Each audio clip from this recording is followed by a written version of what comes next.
Hey everyone, I want to talk about tools. So what we're going to do here is we're just going to create our new design file. So I'm going to click that button.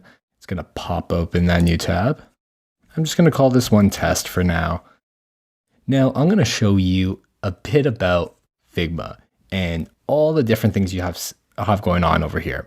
So over here, we just have the tabs. So these give you like a quick overview of what you have open. You could have multiple tabs open. Up here is the toolbar.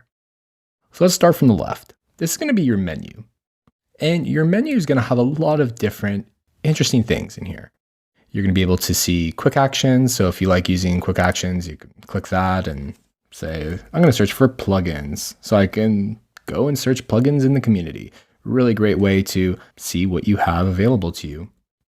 You can also see different types of settings for like your file, the ability to edit, view. I would say the majority of these you may not be touching. You may touch them once and then just leave it. I think one of the biggest things that is really helpful here is going into the help and account and going to keyboard shortcuts, which is going to pop open a shortcut tab right at the bottom based off of your system that you're using. And it'll help you think about, well, how do I access something like, the pen tool, and, how do I make select all for MacBooks. For a Mac OS, it's going to be Command A versus Control A. So, you're going to be able to get all that information right within the app, which is super helpful. So I'm just going to close that right now. So that's the menu. This is where you're going to access your tools. So we have our basic tools up here. We have Move and your Scale tool.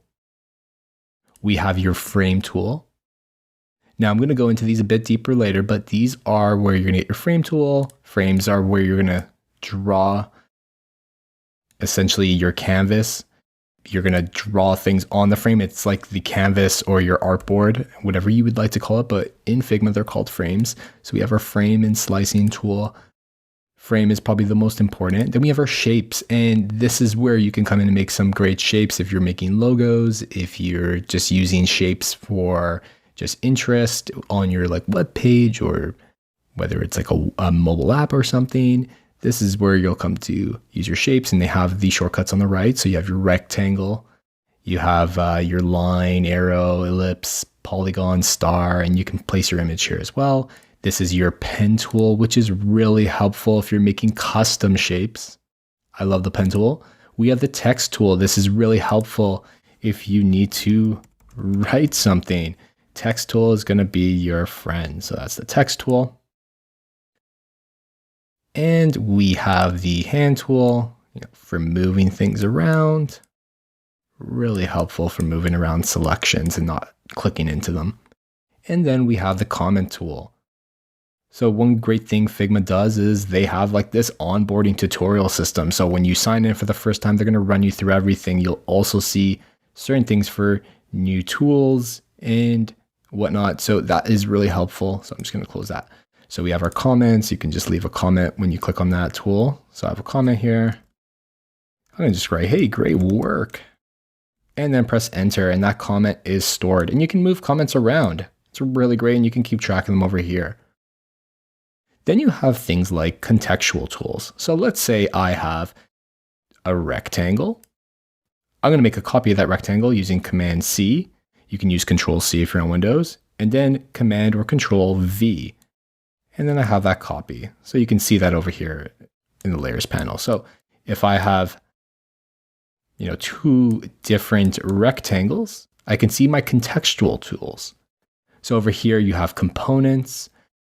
This is a little advanced, so I'm not going to really talk about components too much right now. We have masking. Masking essentially allows you to create shapes and hide different aspects of other shapes. So you can use the masking tool there. And we also have Boolean tools as well. So I'm going to actually select both of these. And you have these Boolean operations. So you can create a union, subtract. So if I'm going to do that, I'm just going to subtract, and it's taken a chunk out. So a lot of cool things up there in the contextual tools. Aside from that, you do have the file settings over here, whether you want to see the version history, you want to publish components, you want to rename it, you want to move it to a new project or another project, delete it or favorite the file, you can do that all within here. This is where you can access the project it was in. So ours was in drafts and I clicked drafts. I'm going to go back. So that's what I clicked over there.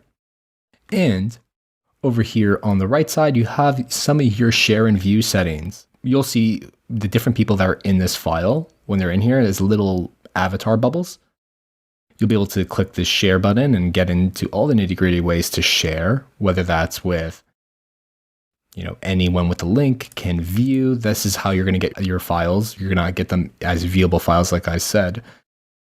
You can also just invite people manually. You can let them edit. And that is how you just grab the link. You could also play prototypes. So if I were to make a frame, I'm going to press F to make that frame. So if I have a little iPhone 13 mini, I'm going to just put that there and just drag one of my text layers on here. And I'm just going to place that there for now. So this is just my design. I know it's great. And if I press play, it's going to open up that prototyping tab for us. And you'll be able to see your prototype. You can link together prototypes and they'll show up there. So that is essentially how you would play a prototype. If you want to get into the zoom and view settings, you can do that here as well. You can customize what you see, and you can customize basically how you see it. You'll see like all the shortcuts here for zooming in and out and how to access some of these view options.